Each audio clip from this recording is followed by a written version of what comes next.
this Arteta moment could change everything for Arsenal going forward. It really is that important.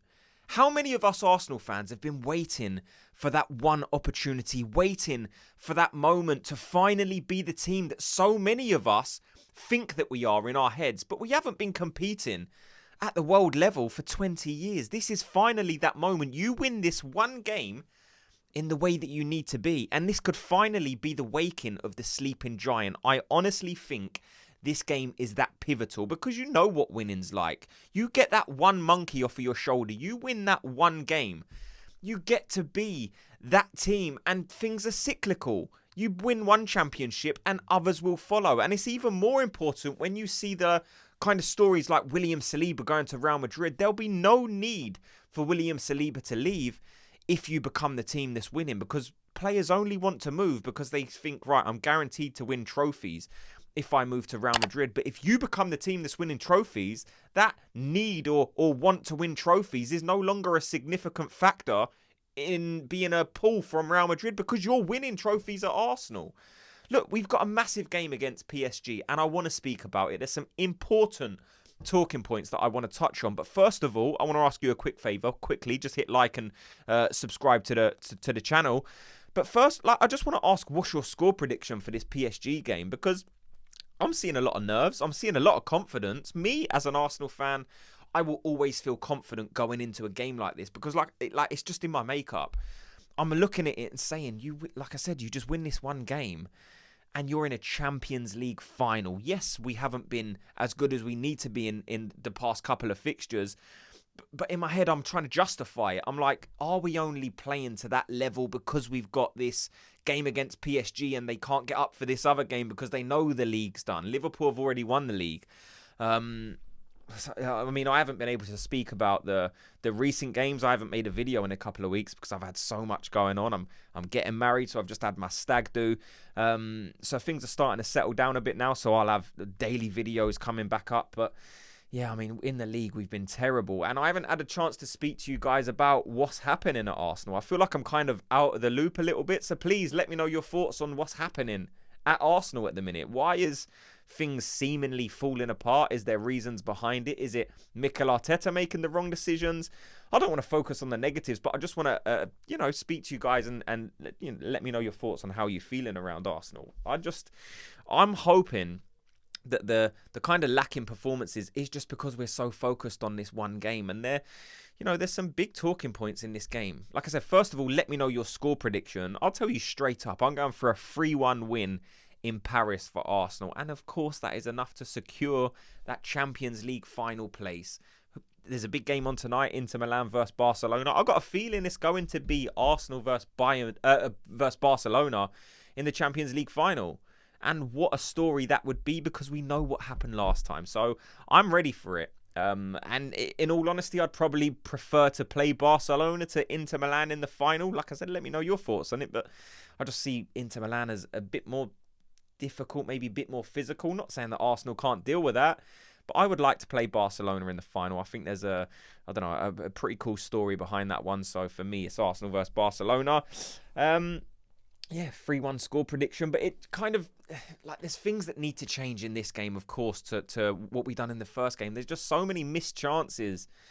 I'm thinking of Martinelli, Trossard, those two chances in particular. You bury those and it's a completely different game. Mikel Merino stays onside and it's a totally different game. There's 3 chances there for us to score. Now, we can't ignore the threat that PSG possess, especially on transition. We saw Arsenal got caught out a few times. They are very, very dangerous.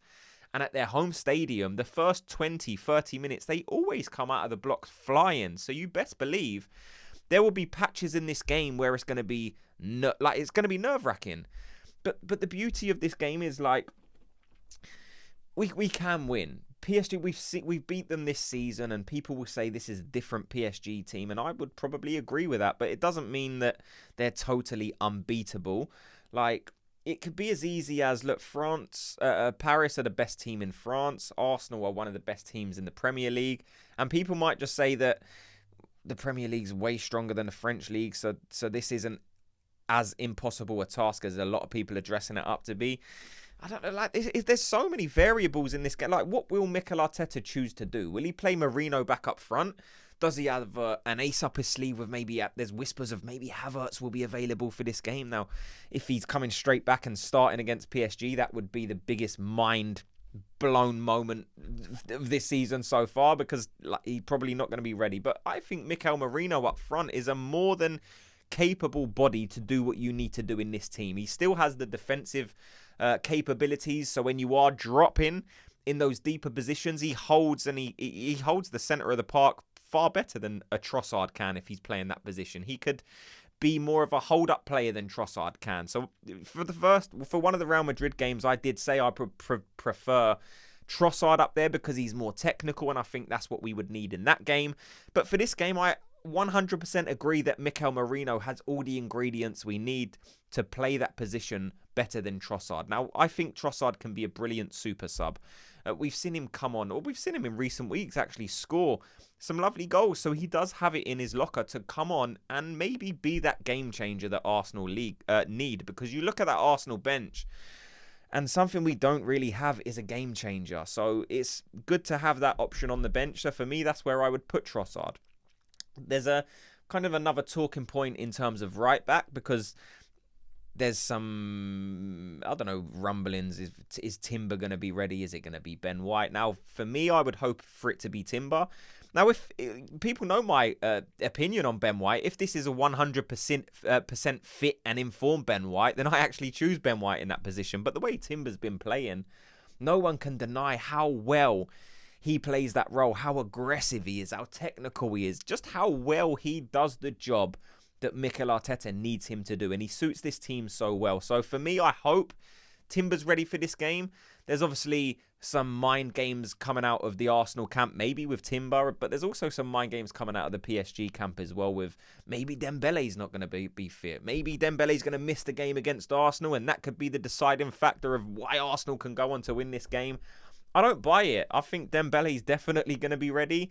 There's kind of more people coming out in the last hour or two to say, no, Dembele's definitely going to play. And in my opinion, and in my mind, Dembele was always going to play this game. Unless he had a season-ending injury. That's the only way that Dembele would miss a game like this, because he is the jewel in the crown at PSG. And he's, well, we saw in the first game just how dangerous he can be, how many times he can craft an opportunity. And it's going to be exactly the same. Like, PSG are a well-managed, well-coached, with some very good tactical play. Like, they're a good team.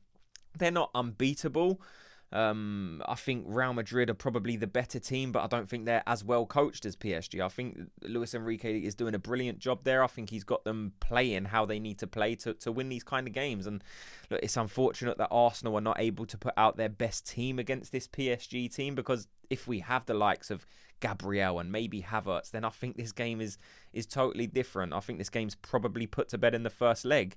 The fact we didn't have Thomas Partey in the first leg was a massive reason in why Arsenal wasn't able to control that midfield as well as we probably will do in this game. And the fact that we've got Partey back is a reassurance that we can go on and do this. Like, I love Partey when he's playing in that 6. I like Declan Rice now when he's playing in that 8. Early on in the season, you can go back and watch my videos. I was saying I prefer Declan Rice in the 6. But given the evidence and having seen how things play out, I've changed my mind, and people can do that. Declan Rice is brilliant in the 8 when he's getting onto the ball and then breaking forward and opening up those spaces for the other guys. Now, there's a lot of negativity around another central midfielder for Arsenal, and that's Martin Odegaard. And I'm not going to throw Martin Odegaard under the bus. I would probably say what he would say himself, and his performances need to improve. There's things that Martin Odegaard does well, and he's very clever in some of the defensive and offensive plays that he makes that goes unnoticed a lot of the times. Like, people like to call him out for what he's not doing, but he is a great player, Martin Odegaard. He is a good captain. A lot of people get frustrated with it. I understand it. And at times I do feel those frustrations. And I do want him to have a good game. And he will need to have a good game, because that central midfield, or the middle of the park, needs to be secured for Arsenal in this game, because you're going to have Saka. You're going to have Martinelli. Let's speak about the team, actually. In the comment section, let me know what team you guys would go for to beat PSG, to go through to the Champions League final. What is your team selection. For me, it's going to be David Raya, Timber, William Saliba, Kiwior, Lewis Skelly, Thomas Partey, Declan Rice, Odegaard, Bukayo Saka, Martinelli, and then big Mikel Merino up front. It's the team that so many of us have had to pick all season because of the injury thing we got going on with so many key players being out. But I still think that team is good enough. I think of Martinelli and the spaces he was able to create, and like I'm still seeing negativity around Martinelli, but I don't think this is the same Martinelli from the beginning of the season. I actually think this is an improved Martinelli. Like, yes, he does things at times that can frustrate people, but the fact he's going at his full, like he's always getting past his fullback, whipping it in. Does the final cross come into the perfect position? No, but he's still able to beat that man. And I can tell you, whoever's marking Martinelli on that, well, for them right-hand side, for Martinelli left-hand side, they're going to be hating it. Because he loves to run at them. He's super quick and he always gets past his man and whips the ball in. And with Mikel Merino in there, who is aerially one of the best players on a pitch at all times, you can see that in his stats, we will get chances. So we need to keep putting Martinelli on the ball. Allow him to stay further up the pitch so he can break. And then hold the ball up or go past your man and then whip it in. Bukayo Saka needs to have a big game. I don't even need to put any pressure on Bukayo Saka. I don't doubt that if Bukayo Saka gets a chance in this game, he will take it. But Bukayo Saka is a big game player. So give Bukayo Saka the ball as much as you can. Every time Bukayo Saka's on the ball, you saw it in the first game. He had 4, 5, 6 players on him at times. Teams know this is our best player. So they're going to try and mark him out of the game. But what that does mean is if he's being marked out of the game by 3 or 4 players, it will create spaces and gaps for other players to exploit. So give Bukayo Saka the ball as much as possible. Because if he doesn't do something magic and beat 3 men and score, then it allows another player to be in space and then we can play it. Give us a set piece. Allow Declan Rice to just have that moment. We've got a free kick in the last... when was it? I think it was against Bournemouth, but he was off the pitch, so he couldn't really have a chance to whip another free kick in. I would love to see him have a chance again in this. They've got a good keeper, PSG, but we still need to keep testing him. We need to get Martinelli on the ball. We need to get Merino popping up in those areas centrally where Bukayo Saka can beat his man and just flash it across the box and Merino can just tap it in.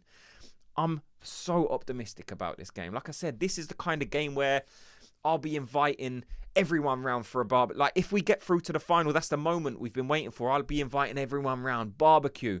50 people in the living room, crouched around the TV, hoping for the best scenario to happen. And I'm so excited. Let me know your thoughts on everything you've heard in this video. What are your thoughts on the PSG game? Can Arsenal do it? Will Arsenal do it? Like I said, let me know. Thanks so much to everyone for watching and listening. Before you go, do me a quick favour. If you could, just hit like and subscribe. And I'll speak to you all in tomorrow's video. Gooners, have a good day.